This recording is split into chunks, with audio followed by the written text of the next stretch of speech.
Yeah. That Keys and Mystic still not going to be doing anything versus Warlock. It's not going to be doing anything against anything. Yeah. Any of the remaining decks. Purdue has no secrets left. Yeah. Warlock and Druid, nope. Yeah. Nothing. There's not really any surprises you get from those two classes. They're pretty much cut and dry at this point. The lists that players are playing are very close to what is considered the strongest lists that are out there at the moment. Maybe 1 or 2 card differences. We do see some different kinds of Warlock strategies creep up from time to time. Those are more metagame calls than they are just strictly from a strategy standpoint. Just by knowing that your opponent's playing Druid, you can almost predict like 24 at least of the 30 cards. Yeah, they're just such strong cards. Yeah, it's hard to deny just statistical power of the minions they have. Today, I think we've seen more Handlock versus Control Warrior than I've seen in competitive play in quite a long time. Well, it's kind of just come back in the metagame, and I think those are classes you're going to see played a little bit more often, and with Patron being perceived as popular as we were thinking it was. Yeah. We've seen very little Patron in the collegiate event so far. Most of it has been Control Warrior. Yeah. That's very true. I mean, today alone. And here I think you ignore the value of being able to kill 8 power minions from the Handlock deck that are almost always there. I think you need that 4 power for Big Game Hunter. Sure. I'm kidding. But the Keys and Mystic is kind of the 4 power one that I was going to allude to here. Yeah. It's just not doing anything in this matchup. It is a 4/3 body. That's it. But I think it's good enough. Yeah, might as well just throw it out there. Speaking of 8 power minions that you might want to kill in Handlock, Twilight Drake isn't one of them. Yeah. Twilight Drake in that situation, usually good to play first because that opens you up to an opportunity where you can tap and play the Mountain Giant. Yeah, Waterloo understands that paying life in this situation, not a bad thing. You do lose half a Death Spite, you lose the Keys and Mystic, which was an important card anyway. And Armor Smith is pretty much a throwaway in this matchup. The 1/4 body is just not really pulling any weight. Oftentimes you use it strictly for an execute activation. This Mountain Giant is going to get a Rude Awakening here, but I don't think they're too darn concerned with that right now. They have 9 cards in their hand, and they're fantastic cards at that. Yeah, you can start counting down the removal if you're the Warlock player in this matchup, saying, you know what? 1 BGH gone, play another threat. Oh, execute gone, play another threat. Up, Shield Slam gone, play another threat. So, and I mean, there you go. Another Mountain Giant's thrown into the hand here.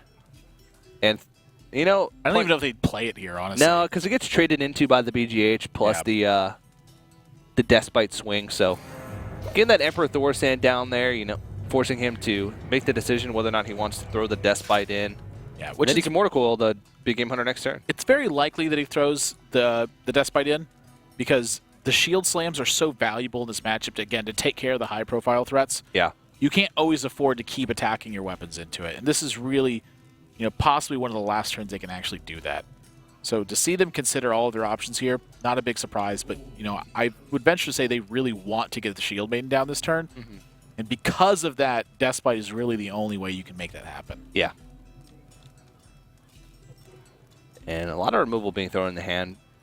I mean, I'm just leaning towards you slam into it and play a Shield Maiden, but I was thinking about what could have been opened up. Do we really want to leave this Big Game Hunter on the board with 1 health? Is there a way we can just throw this Big Game Hunter into the Emperor Thorsan and hope it gets killed by a Whirlwind Effect next turn? Can we give it 2 turns of value? Yeah, I think giving 2 turns of Emperor Thorsan value to a Handlock deck is, to any deck really, is just dangerous as it is, especially when they realize it. 9 cards in hand. So just the 4 extra damage and the Shield Maiden back behind this, I mean, this is still a threatening board position. Ooh, whoa, that's an interesting tech card. Clearly, aimed at these Warrior decks. They want to be able to fight through some of these weapons very effectively. And even against Hunter, that card can really make an impact. And something you don't see every day. 2 mana Mountain Giant. Yeah. That's a rarity. Oh, by the way, his buddy Sludge Belcher is going to protect him as well. And his buddy Ancient Watcher is going to be hanging off on the side. He's along for the ride. Yeah. He's watching away.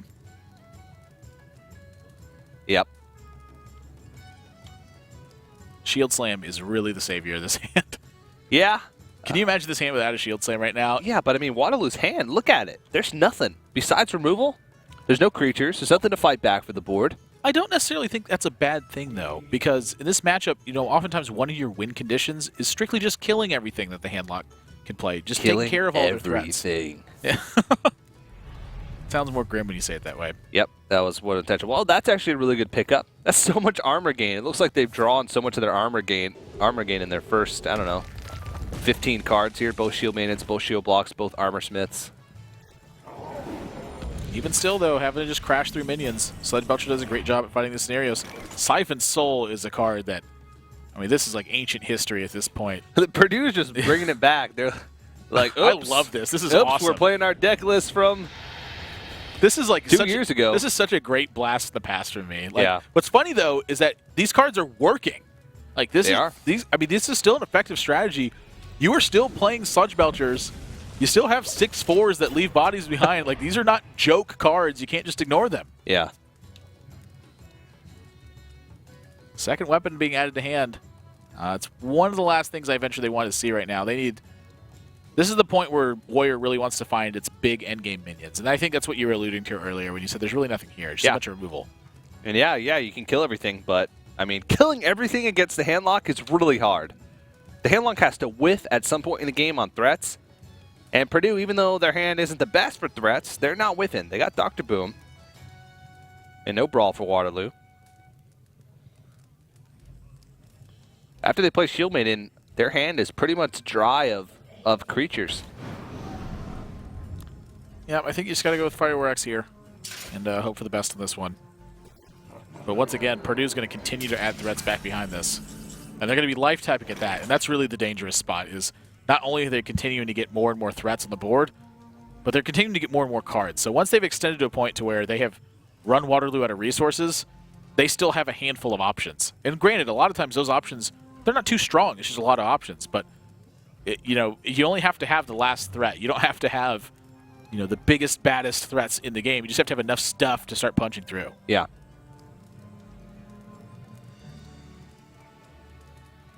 I honestly don't even think Jiraxis is that bad of a play here. Now, it's a little bit vulnerable to Harrison Jones is the thing. It's always the threat. But popping out a 6/6 every turn is a really tough thing to pass up. But, they're going to settle on Dr. Boom. Not a bad thing to settle on. I guess I'll play my Dr. Boom. Yeah, I guess I'll draw a card. Whoa. Right on time. It's about the best time I think you could have drawn it. You're pretty much out of removal at this point.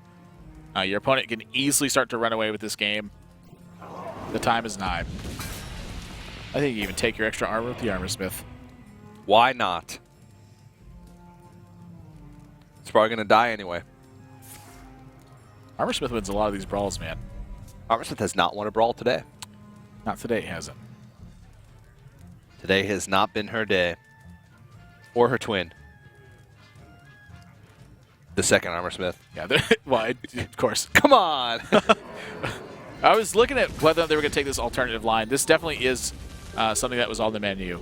You can just expend the Armor Smith in this spot. It's not a key card in this matchup. Get the Sludge Belcher on board.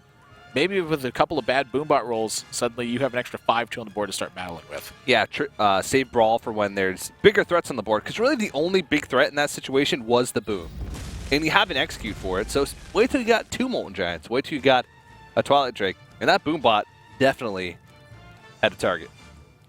Yeah, you talked about only one big threat on the board. Boombots are always a big threat as far as I'm concerned. Oh yeah, I forgot about those. They always hit for 4.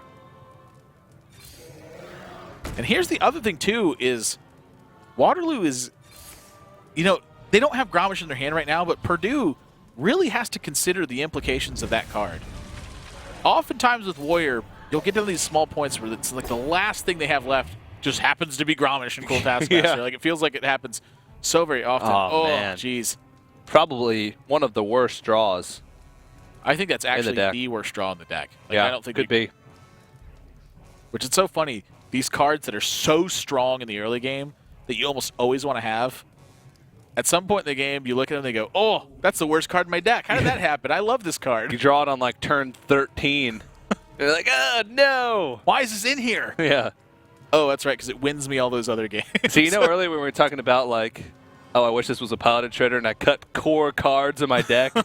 Fire War Axe is usually the first to go. That doesn't fight anything well. Well, they have enough life. They think they can start chewing through these minions. But I tell you what, those teeth are going to get messed up awfully quick if you keep hitting away with those weapons on these big minions like this. Yeah. I think an Iron Begal is in reasonable order here. Start pushing some extra damage. But Jiraxxus, at this point, you're getting Jiraxxus and a hero power from it. Can you pass that up? You know, you haven't played any Molten Giants yet. That's one thing to keep in mind. So, it's really hard to play Molten Giants with Jiraxxus because you have to be like... Definitely is. Sub 5 health. Well, they're going to go ahead and pass it up. I definitely think Molten Giant is way more than acceptable in this spot. Mm-hmm. And this will also, if their opponent has a brawl, they're going to brawl this spot. Like, now it's just too much. And when that happens, now the Jiraxxus Infernals can rain terror on the board. But here's the other thing, too. They're at such a big lead. Can they lose the game to anything other than a Harrison Jones on the Jiraxxus that draws them so many cards? No, they can't. You put yourself in a pretty much guaranteed win scenario if you play Jiraxxus from a safe position and you already have card advantage. It's so hard for a control warrior to win from that point because you just control the battle so well. Yeah, even at the end of the day, drawing the 7 cards can sometimes be a liability. You get to fatigue quicker. Sometimes you even overdraw them. What if you overdraw a crucial card that you need to get through? What if you overdraw that Grom, which is the only way that you'd win? I mean, you can make it so that you just like throw away some cards before you pop down the Harrison, but... Sylvanas enough to fight against this board pressure as well, too. That's something else they have to think about. Well, you play the Sylvanas this turn. If your opponent ignores it, then you brawl the next turn, but you risk it being silenced, which we do see Purdue as the Iron Begal. Has 2 of them, actually. Seeing double. Hoot, hoot. 4 hoot, Iron hoot. Begals. Yeah. Hoot, hoot, hoot, hoot. Hoot, hoot, hoot, hoot. We're going deep on this one. We're all in on the hoots. If each owl hoots twice. That was actually 9 hoots. I wonder if anybody noticed. But now they did. How many brawls does it take to kill all of the minions in a handlock deck? 1, a 2, a 3. Wow. Sylvanas biting the dust here. Even trimming down his minions so that brawl is potentially disastrous instead of a higher % chance to be more impactful. And can hit in for a casual 12.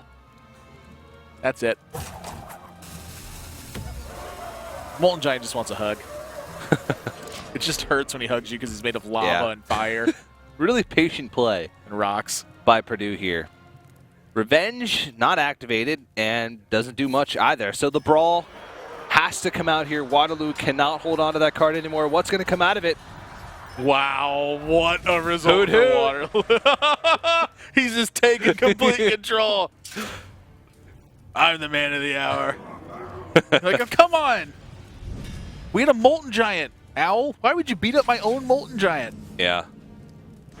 All right, now your only option is Jiraxxus. So start getting those guys out. Hope Harrison Jones is not in the hand. This is exactly the situation they were looking for. Very patient play from Purdue.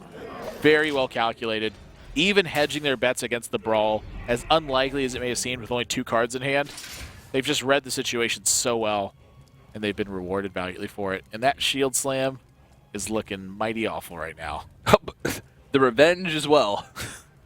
I think the revenge is looking pretty sweet. That gold You revenge. can armor up, revenge, shield slam, and attack in with the Fire War Axe to clear off that 6/6. That's one of the most efficient plays I've ever heard, TJ. You're welcome. Hoot, hoot. Yeah, these Infernals are just going to keep coming in. I mean, Waterloo is just not going to be able to find the draws. This is a disaster for Waterloo at this point. They go, you know what? Let's even get this game over with earlier. Here's the big game hunter. Yeah. Deal with it. I mean, really, what's funny is that from their perspective, they could still lose this game. If there was Gromish, cool Taskmaster, that's it. Yeah. That really is it. So that's not going to be it. Gorehowl, not going to do much. And, you know, they stop at 13 health, so even Revenge doesn't do anything. Doesn't even clear one creature off the board. Waterloo's going to think over it, but I think they're going to come to the same conclusion. Well, actually, they can Gorehowl, armor up, shield slam the BGH, then go down to... That's 15 versus 15 damage. Yeah. Yeah, not just so close, but not quite there. Yeah, Magny's realizing it too.